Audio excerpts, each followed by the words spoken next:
Welcome all to சரிதா சமையல். இன்றைக்கி நம்ம சமையலில் கசப்பே இல்லாமல் பாவக்காய் 65 எப்படி பண்ணுறதுன்னு பார்க்கலாம். நம்ம சிக்கன் 65 சாப்பிடும்போது அது கூட வெங்காயம் கட் பண்ணி சாப்பிடுவோம். அப்போ வந்து சிக்கன் 65 ரொம்பவே டேஸ்ட்டாக இருக்கும். அதே மாதிரி தான் நம்ம இந்த பாவக்காய் 65 கூட வெங்காயத்தை கட் பண்ணி சேர்த்து சாப்பிட்டு பாருங்கள். ரொம்ப ரொம்ப சூப்பராக இருக்கும். நம்ம இது மாதிரி சாப்பிடும்போது லைட்டாக கசப்பு இருந்தால் கூட நமக்கு தெரியாது, அந்தளவுக்கு நல்லா டேஸ்ட்டாக இருக்கும். இப்போ இந்த பாவக்காய் 65 எப்படி பண்ணுறதுன்னு பார்க்கலாம். 1/2 கிலோ பாவக்காயை நல்லா ரவுண்டாக கட் பண்ணிவிட்டு இதில் உள்ள விதையெல்லாம் நீக்கிட்டு நல்லா வாஷ் பண்ணி தண்ணி வடிச்சிட்டு எடுத்து வச்சுருக்கேன்.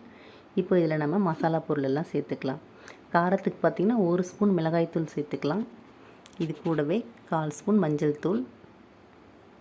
அடுத்து இதில் 2 ஸ்பூன் கடலை மாவு சேர்த்துக்கலாம். இது கூடவே பார்த்திங்கன்னா 2 ஸ்பூன் அரிசி மாவு. அடுத்து இதில் 2 ஸ்பூன் கார்ன்ஃப்ளவர் பவுடர் சேர்த்துக்கலாம். அடுத்து இதில் 2 ஸ்பூன் தயிர் சேர்த்துக்கலாம். நம்ம தயிர் சேர்த்து செய்யும்போது கசப்பு அந்த அளவுக்கு தெரியாது. இது கூடவே பார்த்திங்கன்னா இஞ்சி பூண்டு புதினா அரைச்ச பேஸ்ட்லேருந்து 1/2 ஸ்பூன் சேர்த்துக்கலாம்.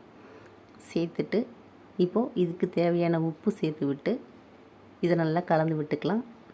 இதில் நம்ம தண்ணி எதுவும் சேர்க்க தேவையில்லை, தயிர் சேர்த்துருக்கோம். அந்த தயிரில் உள்ள ஈரப்பதத்திலே இதை நம்ம பிசைஞ்சு விட்டுடலாம். நம்ம இதை மிக்ஸ் பண்ணும்போது லைட்டாக தண்ணியாக இருக்கிற மாதிரி தெரிஞ்சதுன்னா இதில் 1 ஸ்பூனோ இல்லை 2 ஸ்பூனோ கடலை மாவு சேர்த்துக்கலாம். மற்ற மாவு எதுவும் சேர்க்க தேவையில்லை. நம்ம வந்து அரிசி மாவோ இல்லை கார்ன்ஃப்ளவரோ சேர்க்கும்போது மொறுமொறுப்பு தன்மை அதிகமாக இருக்கும். நமக்கு வந்து சாப்பிட அந்தளவுக்கு நல்லா இருக்காது. நம்ம சேர்த்துக்கிட்ட மசாலா பொருள் எல்லாம் பாவக்காயோட ஒட்டி வரணும், அந்தளவுக்கு இதை நம்ம கலந்து விட்டுக்கலாம். நல்லா கலந்ததுக்கப்புறம் மூடி வச்சு 1/2 மணி நேரம் ஊற வச்சுக்கலாம். நல்லா ஊறினதுக்கப்புறம் இது ஒரு வாட்டி நல்லா கலந்து விட்டுக்கலாம். இப்போ பார்க்கும்போதே தெரியும் மசாலா பாருங்கள் எந்த அளவுக்கு பாவக்காயோட ஒட்டி இருக்குன்னு. இதில் நம்ம தயிர் சேர்த்து ஊற வச்சுருக்கோம், அதனால் அந்தளவுக்கு நமக்கு கசப்பு தெரியாது. இப்போ நம்ம எண்ணெய் காய வச்சு இதை பொரித்து எடுத்துக்கலாம்.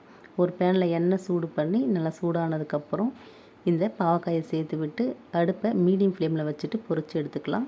பாவக்காயை எண்ணெயில் சேர்த்ததுக்கப்புறம் 1 நிமிஷம் கழித்து திருப்பி விட்டுக்கலாம். நம்ம ரொம்ப நேரம் வேக வச்சு திருப்பும்போது பாவக்காய் வந்து நல்லா மொறுமொறுப்பாக வெந்துடும். பாவக்காய் 65 வந்து ரொம்ப மொறுமொறுன்னு இருக்கக்கூடாது, லைட்டாக ஒரு ஈரத்தன்மை இருக்கணும். அப்போ தான் சாப்பிட நல்ல டேஸ்ட்டாக இருக்கும். அவ்வளோதாங்க. இது பாருங்கள் 2 பக்கமும் வெந்து நல்லா சூப்பராக ரெடி ஆகிடுச்சு. இதை எடுத்துகிட்டு மீதி இருக்கிறதையும் இதே மாதிரி நம்ம பொரித்து எடுத்துக்கலாம். இதே மெத்தடில் நீங்கள் பாவக்காய் 65 செஞ்சு சாப்பிட்டு பாருங்கள். அப்புறம் திரும்ப திரும்ப செய்வீங்க.